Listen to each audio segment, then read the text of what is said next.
அம்மா யாரை இழந்துவிட்டால் மீண்டும் பெற முடியாதோ அவளை எல்லோரும் வணங்க கடமைப்பட்டிருக்கிறோம். தாய்க்கு தலைமகன், தந்தைக்கு இளைய மகன், தாய் தந்தையரின் கருமத்திற்கு பாத்தியப்பட்டவர்கள் என்று வகுத்து வைத்திருக்கிறார்கள். உலகத்தில் எந்த மூலையில் உள்ள எந்த மதத்தை சார்ந்தவராக இருந்தாலும் ஏதேனும் ஒரு முறையில் இதை செய்தே தருகிறார்கள். தாய் அன்பை பற்றி பேசுகிற போது இந்த ஒரு கட்டத்தை பேசியே ஆக வேண்டியுள்ளது. இந்த இறுதி கரும காரியங்களை செய்கின்ற போது இறந்து போன தாய் அதை பார்த்து கொண்டிருக்கிறாளா? சந்தேகம் வருகிறதல்லவா? இந்த சந்தேகத்தை தீர்த்து கொள்ள மீண்டும் பட்டினத்தாரையே நாம் அழைக்க வேண்டியுள்ளது. கட்டையில் கிடத்தப்பட்டிருந்த தன் தாயின் உடலை பார்த்து கதறி கண்ணீர் வடிக்கிறார் பட்டினத்தார். பாராட்டி சீராட்டி என்னை வளர்த்த தாயை கட்டைகளும் முற்களும் குத்தி கொடுமைப்படுத்துவதைக் கண்டு என் மனம் பொறுக்கவில்லை.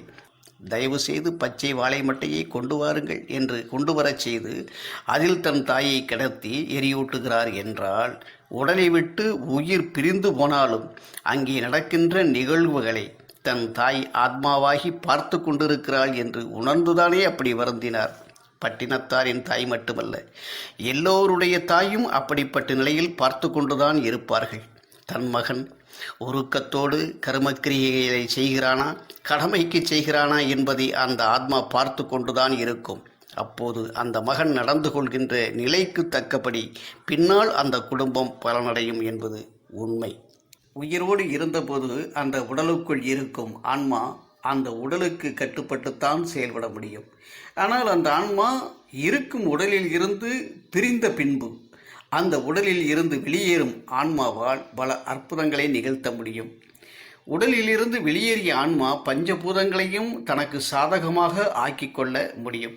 ஏறத்தாழ ஒரு அதீத சக்தி படைத்த ஒரு சக்தி போல், அதாவது தெய்வம் போல் செயல்படுகிறது. தான் உள்ளிருந்து வாழ்ந்து கொண்டிருந்த உடலோடு இரத்த சம்பந்தப்பட்ட உயிர்களின் வேதனையை தீர்க்க முயல்கிறது. மரணித்த அந்த உடல் உயிரோடு இருந்தபோது அதீதமான பாசம் கொண்டவர்கள் படும் துயரை முடிந்தவரை குறைக்கும் நோக்குடன் ஒரு குறிப்பிட்ட காலம் வரை செயல்படுகிறது. அந்த ஆன்மா மறுபிறப்பு எடுக்கும் வரை இது தொடர்கிறது. மறுபிறப்பை கடந்த நிலைக்கு அந்த ஆத்மா சென்றுவிட்டால் சில ஆன்மாக்களால் அது முடியும். அதுவே அந்த சந்ததிக்குரிய குலசாமியாகவும் ஆகிவிடுகிறது. அதை கண்டுபிடித்து வணங்குகிற சந்ததியை அந்த ஆன்மா நிச்சயமாக காக்கிறது. என்னுடைய தாய் இறந்தபோது மதியம் 2 மணிக்கு அவர்களை எடுப்பதற்குரிய ஏற்பாடுகளை செய்தோம். முதலாவதாக எங்களுடைய வழக்கப்படி பெண் மக்கள் மற்றும் பேத்திமார்கள் தண்ணீர் எடுக்கும் நிகழ்ச்சி நடந்தது. நல்ல வெயில், கால் வைக்க முடியாத அளவுக்கு தார் ரோடு சூடாக இருந்தது. எல்லோரும் காலணி அணிந்து கொண்டார்கள். சாத்திரத்திற்கு உரியவர்கள் செருப்பு அணியக்கூடாது என்பதால் நான் உட்பட என்னுடைய சகோதரிகள் செருப்பு அணியவில்லை. கொட்டு முழக்கத்தோடு ஊர்கிணற்றிலிருந்து தண்ணீர் எடுத்து வந்தபோது தார் ரோட்டின் சூடு தாங்க முடியாமல் நான் தவித்தேன். மீண்டும் நீர்மாலை எடுப்பதற்காக அண்ணன் தம்பிகள் இன்னும் அரை மணி நேரத்தில் அந்த தார் ரோட்டில் அவர்களோடு செல்ல வேண்டும். ஏறத்தாழ என்னுடைய கால்கள் நிச்சயமாக பொக்களம் பட்டு போவது உறுதி. அந்த நிலையில் அந்த ஆச்சரியம் நடந்தது. எங்கிருந்தோ திரண்டு வந்த மேகங்கள் எங்கள் ஊரை அப்படியே சூழ்ந்தது. சிறிது நேரத்தில் புலபுலவென்று மழை பெய்தது. பெண் பிள்ளைகள் கொண்டு வந்த அந்த நன்னீராளல் என் தாயின் உடலை குளிப்பாட்டி முடிக்கவும் மழை பெய்து முடிக்கவும் சரியாக இருந்தது. நாங்கள் ஆண் பிள்ளைகள் நீர்மாலை எடுக்க செம்புகளை தூக்கும் போது ஊரே குளிர்ந்து விட்டது. நாங்கள் நடந்து செல்ல வேண்டிய தாரோடு குழுகுழுவென்று ஆகிவிட்டது. வாழ்ந்தவரை பிள்ளைகள் மேல் அதீதமான பற்றும் பாசமும் கொண்டவர்கள் என் தாய். மொத்தம் 8 பேர். மூத்த 2 போய்விட நாங்கள் 6 பேர் இருந்து சாத்திரத்திற்கு உரியவர்களாக இருந்தோம். இந்த 6 பேரிலே என் மீது மட்டும் கொஞ்சம் கூடுதலான அன்பு கொண்டவர்களாகவே என் தாய் இருந்தார்கள். அந்த மகன் துன்பப்படலாமா? தனக்கு நீர்மாலை எடுத்து வர செல்லும் பெரிய மகனின் கால்கள் கொப்புளமாகலாமா? ஆத்மாவாக இருந்த என் தாய் இயற்கையை வேண்டினாலோ அல்லது கட்டுப்படுத்தினாலோ எனக்கு தெரியாது.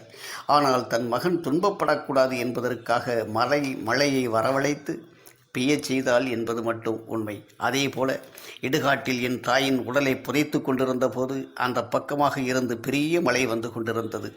அம்மா, வருகின்ற இந்த பெரிய மழை உன்னை புதைக்கப் போகும் குழியெல்லாம் தண்ணீராக்கி விடுமே. அது மட்டுமல்லாமல் நல்ல முறையில் கொண்டு வரப்பட்ட உன் உடலை மழையில் நனைய விட்டுவிட்டு எல்லோரும் நனையாத இடம் நோக்கி விலகிச் சென்று விடுவார்களே என்று அந்த நேரத்தில் மிகுந்த கவலை கொண்டேன். என்ன ஆச்சரியம்! வந்த மழை என் தாயின் உடல் இருக்கும் இடத்திற்கு 100 அடி தூரம் தள்ளியே பெய்து கொண்டிருந்தது. இது ஏறத்தாழ 20 நிமிடங்கள் நடந்தது. இது எப்படி நடந்தது? உடலில் இருந்து பிரிந்த ஆத்மாவால் இயற்கையை தன்வசப்படுத்த முடிந்ததால் இது நடந்தது. தன் குழந்தைகள் துன்பப்படக்கூடாது என்ற நிலையை அந்த ஆத்மா கொண்டிருந்ததால் இது நடந்தது. ஆக ஒரு குறிப்பிட்ட காலம் வரை ஆத்மாவானது அந்த குடும்பத்தோடையே வாழும் என்பதுதான் உண்மை. வாழும்போது அந்த ஆத்மா இருந்த உடல் மனதாலும் உடலாலும் பக்குவப்பட்டதாய் இருக்கும் பட்சத்தில் உடலில் இருந்து பிரிந்த பின்னால் அதுவும் ஒரு தெய்வமாகிவிடும் என்பதுதான் உண்மை.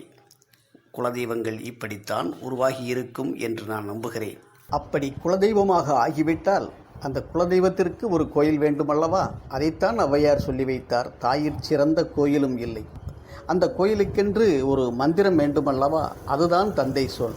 அதைத்தான் தாயிற் சிறந்த கோயிலும் இல்லை, தந்தை சொல் மிக்கதோர் மந்திரம் இல்லை என்று ஔவையார் பாடி வைத்தார்.